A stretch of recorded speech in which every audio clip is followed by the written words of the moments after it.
Hi, I'm Emily with another brief grief activity from the team. Do you ever have a hard time talking about what you're feeling?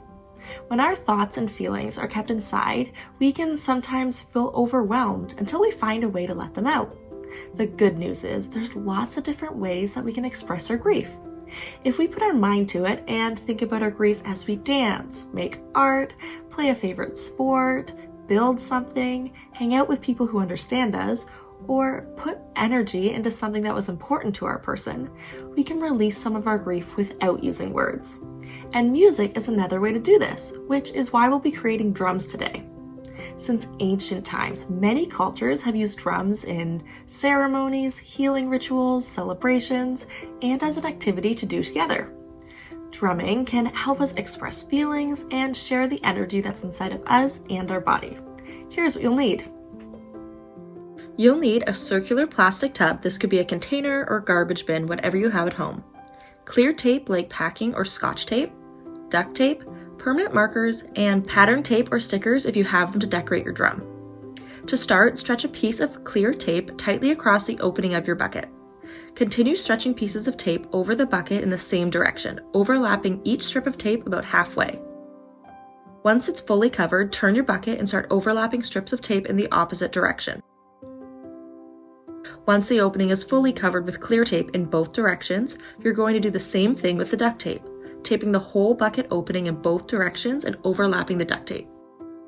Once you finish with the duct tape, you're ready to decorate your drum. You can use plain or pattern tape to wrap around the edges of your bucket to hide the ends of the tape that cover the top of the drum. You can decorate the top and sides of your drum with permanent markers. If you want to make your drum in honor of your person, you could try drawing a picture, write a message to them, or use colors they like.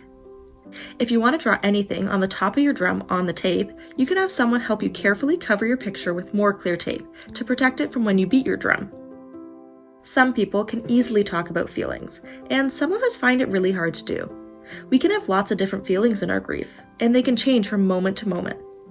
Drumming is great when we may not have the words to explain our feelings, find it hard to share our private thoughts, or when we don't want to remind our family about the grief we know they must be feeling too.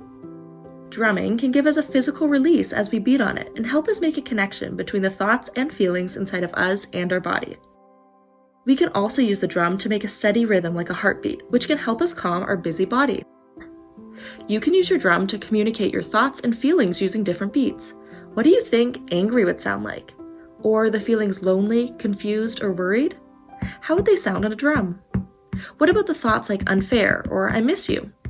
Try and see if you can send different messages using only a beat. Or see if your family can guess what you're trying to say through your drum beats. If other people in your family also made a drum, you could try to make beats and sounds all together to express your grief and wonder what each person is trying to tell you about their grief through drumming. Sometimes feelings can come all at once for a short time, or you may sit in one for a while. Other times, we're just running around, having fun with friends and family, and doing things we love. There's no right or wrong way to think and feel in our grief. And often, each person in a family has different experiences or different ways of sharing their grief. And drumming is just one way we can share grief without using words. We would love to see the drums that you made or any of the other brief grief activities. You can share pictures with us at art@griefcenter.org. Thanks for being with us today. We know that being with grief feelings can be hard, especially if you're feeling alone. So remember to reach out to a caring adult if you need support, or Kids Help phone at any time. Join us next week for another brief grief activity. Thanks for watching.